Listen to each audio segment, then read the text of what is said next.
Et je n'oublierai jamais que lorsque je suis entrée dans l'église, ce jour-là, ces gens étaient si aimants et si gentils. Ils ne savaient pas que j'avais survécu à 2 tentatives de suicide.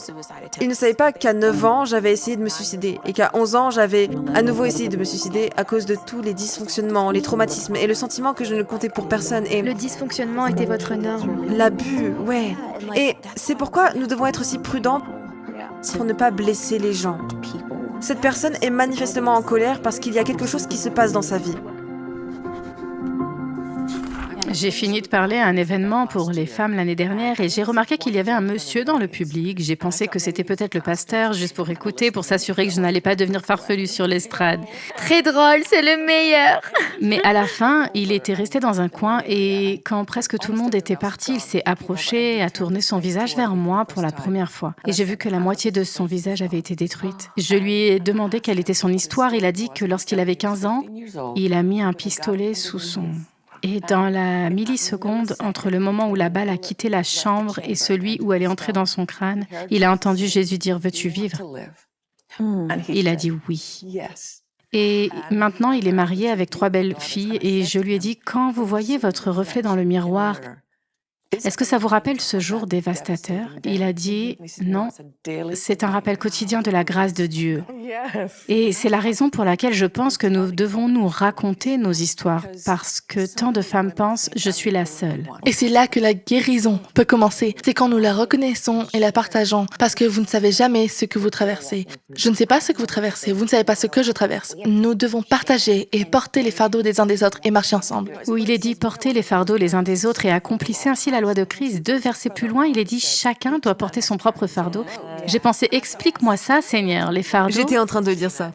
C'était le mot utilisé en grec pour désigner la charge d'un navire. Cela signifie donc qu'il y a des choses que vous vivez qui sont trop lourdes à porter pour vous-même. Oui, c'est Et bien. puis, le mot qui est utilisé pour porter votre propre charge est ce que le Christ a conçu pour nous tous. Mais il y a des situations dans la vie où vous vous dites « je ne peux pas porter ça tout seul ». Et c'est là que nous entrons dans la vie de l'autre. Je demande souvent aux femmes en conférence « je veux que vous imaginiez ceci, lorsque vous franchissez ces portes, tous vos bagages deviennent soudainement visibles. Et vous devez les traîner jusqu'à votre siège. » Tu as dit friand. Et je dis, je ne parle pas d'un coussin et de vos snacks, je parle des choses que vous avez enterrées depuis l'enfance. Puis je dis, si vous le voyez, voudriez-vous le ramener chez vous? Ou voudriez-vous accepter l'offre merveilleuse du Christ à la fin de Matthieu 11, les 2 derniers versets, « Venez à moi, vous tous qui êtes fatigués et chargés, et je vous donnerai du repos. » Pour en revenir à cette idée que les gens ne savent pas ce que vous avez sur le dos, je n'ai pas grandi dans un foyer chrétien. Je n'ai pas entendu parler de Jésus, de Dieu, de la Bible, de l'Église, de tout cela, jusqu'à que je sois invitée à l'Église à l'âge de mes 11 ans, par ma camarade de classe en 6e. Et je n'oublierai jamais que lorsque je suis entrée dans l'église, ce jour-là, ces gens étaient si aimants et si gentils. Ils ne savaient pas que j'avais survécu à 2 tentatives de suicide.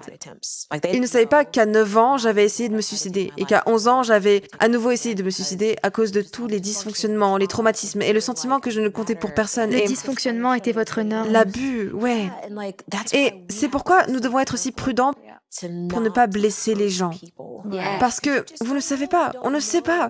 Nous nous retrouvons dans des situations avec quelqu'un qui est grossier avec nous et notre premier instinct est d'être comme « Attendez une minute, laissez-moi vous dire qui je suis. » Mais ensuite, on doit prendre du recul et se dire « Vous savez quoi ? Cette personne est manifestement en colère parce qu'il y a quelque chose qui se passe dans sa vie. » Et c'est comme « Comment puis-je être une bénédiction pour eux ?» Et j'ai toujours comparé ça à un contraste profond. C'est comme s'ils avaient tout, mais ils étaient aigris. Et que cette personne n'avait rien, mais qu'elle allait tellement mieux. Et j'ai souvent vu le cas de cela dans la vie, lorsque nous travaillons sur la guérison. Nous avons vu des gens traverser le divorce. Nous avons vu, même dans ma propre vie, des gens traverser des situations dramatiques et pourtant ils l'ont surmonté. Et ils ont une manière formidable de regarder la vie. Je vous encourage tous, lorsque nous traversons la vie, à vous concentrer sur le fait d'être meilleur.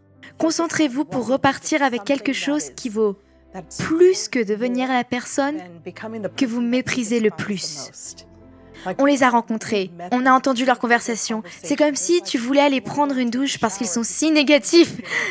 C'est comme, est-ce que je veux être ça? Et je pense que pour moi, si je peux être tout à fait honnête, il y a eu un moment dans ma vie où j'étais si négatif. J'étais dure avec moi-même, mes enfants étaient petits. Ma relation avec mon mari, elle était devenue tendue au fil des années à cause de choses que je n'avais pas résolues. Et j'ai continué à blâmer les autres au lieu de me regarder.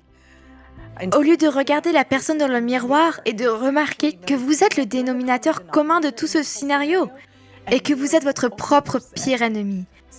Alors je vous encourage à aller mieux, à guérir, à vous battre pour ça. Vous n'avez pas le droit d'être négatif et impitoyable, mais vous avez le droit de guérir. Et c'est donc ce que je vise.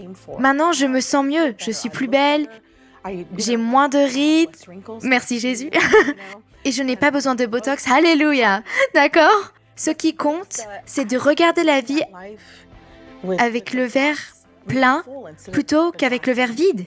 C'est d'avoir une meilleure attitude et surmonter les situations tendues et s'en sortir avec un meilleur résultat. C'est difficile parce que lorsque nous soignons notre propre traumatisme, la première chose que nous voulons faire est de nous énerver. Et nous n'avons pas de tolérance et nous n'avons pas de patience. Mais c'est ce que l'amour de Dieu est. Et je pense que lorsque Jésus était accroché sur cette croix, pensez à cela, à toute sa douleur et à tout son traumatisme avant de mourir. Il a pardonné à 2 personnes qui étaient accrochées à côté de lui. Oui, c'est vrai. Imaginez cela. Vous avez assez d'amour. Pour marcher dans ce genre de pardon. C'est incroyable pour moi. Et on s'énerve contre la personne qui a grillé le feu rouge et genre, qu'est-ce que tu fais? Oui. Sérieusement, elle nous coupe la parole. Qu'est-ce que tu C'est fais? comme quoi. Je veux dire, quelle sorte d'amour est-ce cela? Et donc, pour moi, c'est le pouvoir de la rédemption. C'est comme, vous ne savez pas ce que quelqu'un porte, mais vous l'aimez quand même. Le fait est que la douleur, surtout lorsqu'elle provoque de l'amertume, commence à s'infiltrer dans tous les domaines de votre vie. J'ai connu des situations où l'amertume a créé un manque de joie dans ma vie. Et par conséquent, de bonnes choses se produisaient, mais je ne pouvais pas en profiter. Je ne pouvais pas vraiment les vivre parce que l'amertume s'était infiltrée dans tous les domaines de ma vie. Elle ne reste pas localisée. Le ressentiment ne reste pas localisé. C'est pourquoi nous devons le laisser partir. C'est pourquoi nous devons pardonner. Je vois souvent l'amertume comme le fait de boire du poison en s'attendant à ce qu'il tue l'autre personne. Elle finit par nous faire du mal. C'est pourquoi il faut vraiment s'en débarrasser. Sinon, la beauté que Dieu met juste devant vos yeux sera ratée parce que la lentille à travers laquelle vous la filtrez est la douleur de votre passé. Dieu nous donne toujours cette chance, ce moment, ce signe, cette pensée. Et il nous donne le choix Il le fait. de comment répondre ou comment réagir à tout ce que nous traversons. Mais j'aime comment vous avez formulé cela. Nous sommes si promptes à demander à quelqu'un « Qu'est-ce qui ne va pas chez toi? Qu'est-ce qui ne va pas chez toi ?»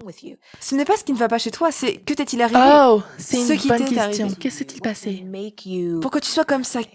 Qui t'a fait du mal? » Et je pense que nous sommes si promptes à couper des ponts et à bloquer les gens et à leur dire « Ne m'appelez plus. » C'est tellement vrai. Arrêtez de suivre. Oui, unfollow. Je suis juste comme, mon ami, quelque chose s'est passé. J'aime l'idée d'être un vecteur de grâce parce que nous sommes vraiment l'incarnation de la grâce de Dieu sur cette terre. Alors comment pouvons-nous étendre cette grâce aux personnes qui nous blessent?